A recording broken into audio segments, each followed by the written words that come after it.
تھوڑے سے حالات آ گئے، تھوڑے سی پریشانی آ گئی، مکان کی چھت گر گئی، دکان کرایہ دار نے خالی کرا لی، مالک مکان نے خالی کرا لی، اللہ اکبر، کروڑوں سے کوڑیوں کے اوپر آ گیا۔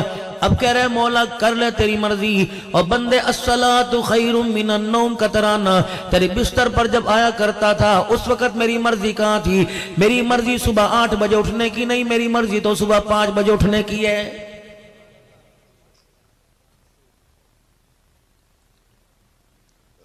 دیکھ تیرے رب کو تیرا کتنا خیال ہے، میں نے ساری رات میں تجھے اٹھایا کوئی نہیں، جگایا کوئی نہیں، عشاء کی نماز تو نے 8 بجے پڑھی، فجر کے لیے میں نے 5:30 پونے 6 بجے بلایا، اے میرے بندے میں نے 11 گھنٹے بعد بلایا، تیری بیوی پہ حق ہے، تیری بیوی کا تیرے پہ حق ہے، تیری اولاد کا حق ہے، تیرے وجود کا حق ہے، اور بندے بتا میں نے تیرے کام میں مداخلت نہیں کی، فجر کی اذان میں نے تجھے بلایا، میرے کام میں میرے بندے بتا تو کیوں مداخلت کر رہا ہے؟ فجر کی نماز پونے 6 5:30 کے درمیان پڑھنے والوں، پھر میں نے تمہیں 1:30 بجے دوبارہ بلایا، پھر میں نے تمہیں دوبارہ بلایا، 7 گھنٹے بعد بلایا، میں نے کہا تیرے بچوں کا تیرے پہ حق ہے، تیری بیوی کا تیرے پہ حق ہے، تیری ذات کا تیرے پہ حق ہے، تیرے وجود کا تیرے پہ حق ہے، کما کھا تیری مرضی، تیرا پروردگار تجھے ڈسٹرب نہیں کرے گا۔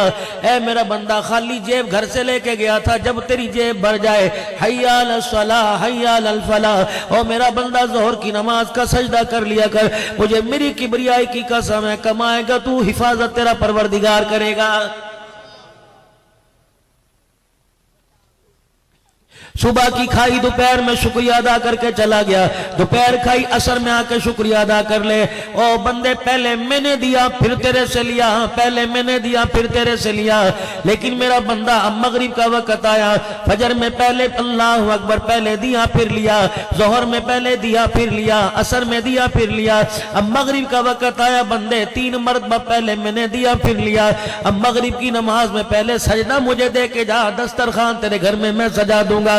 اے میرا بندہ جب کھا لے گا تو شکر ادا کر کے سو جائے، مجھے میری کبریائی کی قسم ہے، جتنی مرضی کروٹیں بدل، میں پوری دنیا کی مخلوق کو تیرے قریب نہیں آنے دوں گا، تیرے بستر کی، تیرے منجے کی، تیرے مکان، تیری اولاد کی حفاظت پروردگار عالم فرشتوں سے کرواؤں گا۔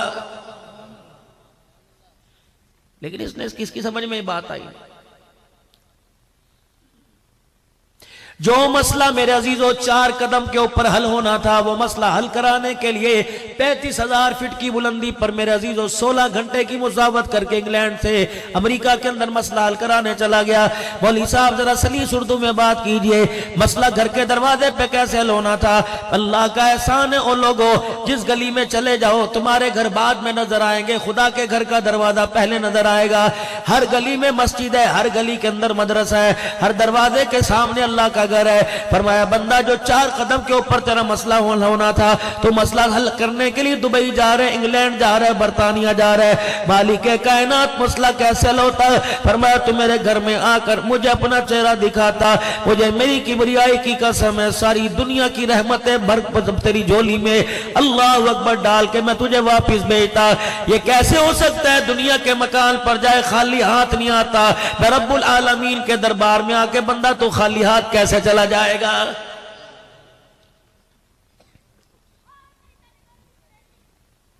یار یار کو کہتا ہے مجھے ایک مرتبہ دن میں فون کر لیا کر، بیوی شوہر سے کہتی ہے کم از کم فون کر کے ہلو ہائے کر دیا کرو، بتا دیا کرو کہاں کس وقت آؤ گے۔ اللہ اکبر، بیوی کا پیار اپنی طرف، یار کا پیار اپنی طرف، پروردگار عالم کا پیار اپنی طرف۔ فرمایا او میرا بندہ، بیوی کہتی ہے ایک مرتبہ چہرہ دکھا جا، یار کہتا ہے ایک مرتبہ چہرہ دکھا جا۔ رب العالمین جو سب سے زیادہ پیار کرتا ہے، وہ تیرے سے اتنا پیار کرتا ہے، تیرے سے اتنی انسیت رکھتا ہے، تجھے اتنا محبوب رکھتا ہے، وہ کہتا ہے 5 مرتبہ مجھے اپنا چہرہ دکھا جا۔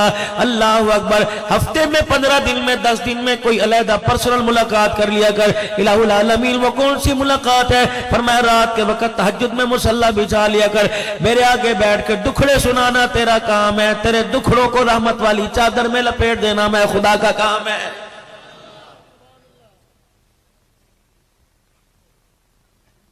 پتہ نہیں میرے عزیزو، اللہ اکبر، جس جانور کو تم 6 مہینے، جس جانور کو تم 2 مہینے کبوتر اپنے گھر میں رکھتے ہو، کبوتر مالک کو پہچان گیا، کبوتر کو دانہ ڈالنے والا مالک کو مالک پہچان گیا، بکری کو چارہ ڈالنے والا بکری پہچان گئی، جانور کو چارہ ڈالنے والا، اتنی سی بچی کو جانور اتنی بڑی بھینس پہچان گئی ہے۔ اللہ اکبر، کسی کے ہاتھ میں رسی نہیں پکڑاتی، اس چارہ ڈالنے والی 10 سال کے ہاتھ میں رسی پکڑا دیتی ہے، کسی سے اپنے تھنوں کا دودھ نہیں نکلواتی، اس کے ہاتھ سے نکلواتی ہے۔ جب اتنا بڑا جانور اپنے مالک کو پہچان گیا تو اشرف المخلوقات اپنے مالک کو ابھی تک کیوں نہیں پہچانا ہے؟ اس کو یقین ہونا چاہیے روٹی دکان سے نہیں ملتی، روٹی زمین آسمان کے مالک خدا سے ملتی ہے۔ اسے پتہ ہونا چاہیے کہ اس دوائی سے صحت نہیں ملا کرتی، صحت تو اللہ کے خزانوں سے ملا کرتی ہے۔ اسے تو میرے عزیزوں پہچان جانا چاہیے کہ اللہ اکبر، کامیابی سارے جہانوں کی یقین جانو مال میں نہیں رکھی، پروردگار عالم نے اعمال کے اندر رکھی ہوئی ہے۔ خود ہی تو فضائل اعمال پڑھتے ہو اور کہتے ہو صحابی گھر آئے تھے اور انہوں نے آ کے پوچھا گھر میں کچھ کھانے کو آیا؟ کہنے لگے کچھ نہیں آیا۔ 3 مرتبہ نوافل ادا کرتے رہے، چکی خود بخود چلتی رہی۔ اور جو میرے عزیزوں اپنے نفلوں کے سجدے سے چکی چلوا سکتا ہے، تم نماز پڑھ کے اپنی قسمت کو کیوں نہیں بدلوا سکتے ہو؟ بیٹا باپ کی بات نہ مانے، باپ کہتا ہے باغی ہو گیا، خدا بندہ خدا کی بات نہیں مانتا، الہ العالمین بھی اعلان کرتا ہے بندہ باغی ہو گیا ہے۔ باغی کی سزا میرے عزیزو سزائے موت ہوتی ہے، موت ہوتی ہے، لیکن میرے عزیزو اس باغی کو اللہ نے چھوڑ دے رکھی ہے، جتنی مرضی زمین پہ بغاوت کرتا رہے، کیونکہ میں نے اپنے نبی سے اپنے محبوب سے وعدہ کر لیا تھا، فَمَا كَانَ اللَّهُ لِيُعَذِّبَهُمْ وَأَنْتَ فِيهِمْ، محبوبہ جب تک تو ان میں رہا میں انہیں عذاب نہیں دوں گا۔ قربان جاؤں رحمت للعالمین صلی اللہ تعالیٰ علیہ وسلم کے۔ اور میرے عزیزو کتنا پیارا ہمارا نبی ہے، جاتے ہوئے امت کا ہاتھ خدا کے ہاتھ میں دے کے چلا گیا اور کہا الہ العالمین وعدہ کر، پروردگار عالم وعدہ فرما رہا ہے محبوبہ تو ہنستا ہوا میرے پاس آ جا، میں تیری امت کو قیامت تک تنہا نہیں چھوڑوں گا۔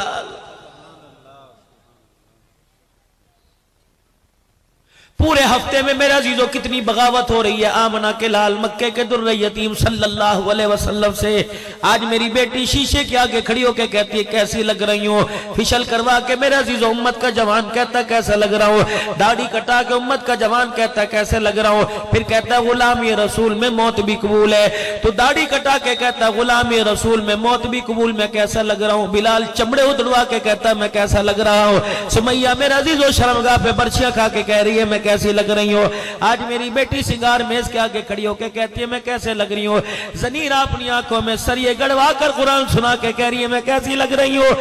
احد کے اندر نبی کا چچا 11 ٹکڑے ہوئے پڑا ہے، اللہ اکبر میرے عزیزو دنیا دھج دھج کے کہتا ہے میں کیسے لگ رہا ہوں، نبی کا چچا 11 ٹکڑوں میں لپٹ کے کہہ رہا ہے میں کیسا لگ رہا ہوں۔ میرے عزیزوں میں حضرت بلال رضی اللہ تعالی عنہ کی قبر پہ گیا، میں تمہیں کارگزاری سناتا ہوں، ملک شام میں سیدنا بلال حبشی رضی اللہ تعالی عنہ کی قبر پہ گیا، اعزازی طور پر 16 علماء اکرام تھے، حضرت اقدس پیر محمد شاہ صاحب، پیر حبیب الرحمن توسوی، ہمیں اندر کا چوکٹا ہمارے لیے بلال حبشی رضی اللہ عنہ کی اصلی قبر کھول دی گئی، ہم سیڑھیاں اتر کے نیچے اترے، اللہ نے مجھے موقع دیا، میں سیدنا بلال حبشی رضی اللہ تعالیٰ عنہ کی قبر کو یوں کر کے سینے سے لگا کے 15 منٹ بیٹھ گیا، میں نے بلال کے سینے پر اپنا یوں کر کے سر رکھ دیا، میں نے کہا بلال آج میرے باغ جا گئے، آج میرے مقدر جا گئے، آج میں نے اسے دیکھا جس نے رسول اللہ کو دیکھا ہے، آج میں نے اس کی قبر کو دیکھا جس نے فاطمہ الزہرا کے گھر میں آٹا روٹی لاتے دیکھا، آج میں نے اسے دیکھا جس نے رسول اللہ کو حسن حسین گود میں لیتے دیکھا۔ اے بلال مجھے بتا تو صحیح، جب 4 دل کا فاقہ ہوتا تھا، کملی والا پیٹ پہ باندھتا تھا، بلال بتا اس وقت کیا حالت تھی؟ اللہ کی قسم بلال حبشی کی قبر سے ایسے محسوس ہوا جیسے بلال مجھے کہنے لگے اتنی باتیں پوچھنے والا کون ہوتا ہے تو کون ہے؟ میں نے کہا میں غلام رسول ہوں۔ بلال نے ہنس کے دکھایا، کہنے حیرت ہے تو غلام رسول ہے، غلامی میں تو نے کیا کیا قربان کیا؟ میرا سر شرم سے نیچے جھک گیا، میں نے کہا بلال تو کون ہے؟ کہنے لگے میں بھی غلام رسول ہوں۔ کہا تجھے کس نے غلام رسول کہا؟ میں نے کہا پاکستان کی عوام نے کہا۔ میں نے کہا تجھے کس نے غلام رسول کہا؟ کہا آمنہ کے لال نے غلام رسول کہا۔ بلال کہنے لگے غلام رسول کیسے بنا؟ میں نے کہا مکھن پروٹے کھا کے غلام رسول بنا۔ بلال نے ٹھنڈا ہو کا برا، کہا تو مکھن پروٹے کھا کے غلام رسول بنا، میں چمڑے ادھروا کے غلام رسول بنا۔ اللہ اکبر، تیرے پاس غلامی کی کیا دلیل ہے؟ میں نے کہا خطیب پاکستان ہوں۔ میں نے کہا بلال تیرے پاس کیا دلیل ہے؟ فرمایا میری کمر سے کپڑا ہٹا کے دیکھ لے، رب اکبر کی قسم ہے گوشت تو دور کی بات ہے، میرے جسم کی ہڈیاں بھی پوری کوئی نہیں۔ پھر مجھے ایسے محسوس ہوا سیدنا بلال حبشی رضی اللہ تعالیٰ عنہ نے فرمایا آج تو بھی غلام کہہ رہے میں بھی غلام کہہ رہا ہوں، کل قیامت کے دن حضور کے حوضے کوثر پر اکٹھے ہو جائیں گے، تو بھی کہنا میں غلام رسول ہوں، میں بھی کہنا غلام رسول ہوں۔ اللہ اکبر، فیصلہ وہ کریں گے، اگر تیری طرف اشارہ کر کے حوضے کوثر پلا دیا تو غلام رسول تو بن جائے گا، اگر میری طرف اشارہ کر کے حوضے کوثر پلا دیا تو پھر غلام رسول میں بن جاؤں گا۔ کیا جواب تھا میرے عزیزوں؟ میں کیا نمائندگی کرتا پاکستان کی؟ میں سیدنا سلیمان فارسی رضی اللہ تعالیٰ عنہ کی قبر کے پاس جا کے بیٹھ گیا، مجھے وہاں بھی پیغام ملا، کہا لوگو تم آزاد ہو کے نبی کے غلام نہ بن سکے، ہم 11 ہاتھوں میں بھی کہ محمد کے غلام بن گئے۔ اللہ اکبر، تم کن بے برادری والے حسب نسب والے ہو کر حضور کو اپنا نہ بنا سکے، میں غلام ہو کر پیغمبر کو اپنا بنا گیا۔ اوہ لوگو، کسی کے پاس کمشنر کا عہدہ، کسی کے پاس وزیر کا عہدہ، کسی کے پاس منسٹری کا عہدہ، سلیمان کہنے لگے سلیمان منا، میرے پاس یہ عہدہ ہے کہ کملی والے نے پورے مجمع میں اعلان فرمایا تھا جس کا کوئی نہیں، اے سلیمان تو میرا بن گیا، میں محمد تیرا بن گیا۔ سلیمان فارسی رضی اللہ تعالی، تھوڑا میں آگے گیا، ابھی میرا عزیز و بھائی امین چکیروی کربلا کا شاہ حسین کے بارے میں بتلا رہا تھا، میں بھی حضرت حسین رضی اللہ عنہ کی قبر کے پاس جا کے بیٹھ گیا، ادھر حضرت علی کا ایک بیٹا حضرت عباس رضی اللہ تعالیٰ عنہ آرام فرما رہا ہے، درمیان میں حبیب ابن مظاہر آرام فرما رہا ہے، ادھر حضرت حسین رضی اللہ تعالیٰ عنہ آرام فرما رہا ہے۔ میں نے کہا السلام علیکہ یا حسین، کہنے لگے کون ہے؟ میں نے کہا خطیب پاکستان، مجھے دنیا پیر طریقت کہتی ہے، دنیا مجھے رہبر شریعت کہتی ہے۔ اللہ اکبر، کہنے لگا تو خطیب پاکستان کیسے بنا؟ میں نے کہا کرسی پہ بیٹھ کے قرآن سنا کے بنا۔ میں نے کہا تو حسین کیسے بنا؟ کہ نیزے کی اینی پہ چڑھ کے قرآن سنا کے حسین بنا ہوں۔ اللہ اکبر، سیدہ زینب رضی اللہ تعالی عنہ حضرت فاطمہ کی بچڑی حضرت علی کی تھی، حضرت محمد عربی صلی اللہ تعالی علیہ وسلم کی نواسی، ان کی قبر کے پاس میرے عزیزوں میں 4.5 گھنٹے مسلسل بیٹھا رہا۔ مجھے حضرت پیر محمد شاہ صحیح فرمانے لگے دے اندر چلا جا زیارت کرا۔ میں نے کہا اللہ کی قسم میری ہمت نہیں پڑ رہی ماں کی قبر کی زیارت کرنے کو۔ کہنے لگے عبدالحنان وجہ کیا؟ میں نے کہا اس کا پردہ بچانے کے لیے اس کا بھائی نیزے کی اینی پہ چڑھ گیا، اس کی قبر کی مٹی کو میری آنکھیں دیکھے، میری ایمان کی غیرت گوارہ نہیں کرتی۔ حضرت پیر محمد شاہ صاحب میرا عزیزو جب وہاں سے اٹھنے لگے تو حضرت کی کوک نکل گئی، دھاڑ مار کے رونے لگے، ان کے رونے نے ہمیں رلا دیا۔ اللہ اکبر، کہنے لگے عبدالحنان کچھ محسوس کیا؟ میں نے کہا حضرت کیا؟ کہا ایسا لگا جیسے اماں زینب نے ہمارے کرتے کا کونا کھینچا ہو اور کھینچ کے کہا ہو اللہ اکبر، جا جا کے اپنی بیٹیوں سے جا کے کہہ دینا، جا کے اپنی دیوں ماں بہنوں بیویوں سے جا کے کہہ دینا، ہم نے پردہ بچانے کے لیے کربلا کا میدان خون سے بھر دیا، ہم نے غیرت بچانے کے لیے پورا کنبہ کٹوا دیا، تم نے غیرت لٹانے کے لیے بتاؤ اپنا گھر ہی لٹا دیا ہے، قیامت کا دن ہوگا بتاؤ میرے نانے محمد کا سامنا کیسے کرو گے؟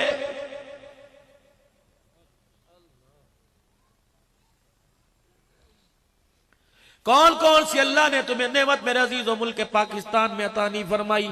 رنگ پاکستان میں، ڈھنگ پاکستان میں، پھل پاکستان میں، موسم پاکستان میں، بہار پاکستان میں، پہاڑوں کی بلندی پاکستان میں، دریاؤں کی طغیانی پاکستان میں، اللہ کی ساری نعمتیں پاکستان میں۔ خدا کی قسم بغداد جیسے علاقے میں، بغداد جیسے عراق جیسے علاقے میں ہم موبائل کی ٹک ٹک کر کے قبلہ تلاش کرتے، ادھر ہے کدھر ہے، کبھی ادھر منہ کر کے پڑھ لی، کبھی ادھر منہ کر کے پڑھ لی۔ 1,20,000 اللہ کا ولی آرام فرما اللہ اکبر بغداد کے اندر۔ اللہ نے وہاں جانے کا موقع دیا پیران پیر عبدالقادر جیلانی رحمت اللہ علیہ کی قبر پر، خدا نے موقع دیا امام اعظم ابو حنیفہ رحمت اللہ علیہ کی قبر پر، اللہ نے موقع دیا امام احمد بن حنبل رحمت اللہ علیہ کی قبر پر، اللہ نے وہاں موقع دیا حافظ ابن حجر اسقلانی رحمت اللہ علیہ کی قبر پر، اللہ نے موقع دیا علامہ علوسی رحمت اللہ علیہ کی قبر پر۔ پروردگار عالم نے ملک شام، ملک عراق کے اندر موقع دیا جنید بغدادی رحمت اللہ علیہ کی قبر پر، معروف کرخی رحمت اللہ علیہ کی قبر پر، اللہ اکبر سری سختی رحمت اللہ علیہ کی قبر پر، بشر حافی رحمت اللہ علیہ کی قبر پر، اور شہاب الدین سہروردی رحمت اللہ علیہ کی قبر پر، اور اسی طریقے سے میرے عزیزو امام ابو یوسف رحمت اللہ علیہ کی قبر پر. رب کعبہ کی قسم ہے ایک ایک اللہ والے کی قبر پر بیٹھ کے جب قرآن پڑھ کے سنایا، اپنا سینہ اتنا اتنا نور سے بھر کے لے کے آئے. ایسا لگ رہا تھا جو دنیا کے اندر انہوں نے خدا کو راضی کیا، اللہ جل شانہ نے قبروں میں الٹا کر آسمان والا رب ان کو راضی کر رہا ہے.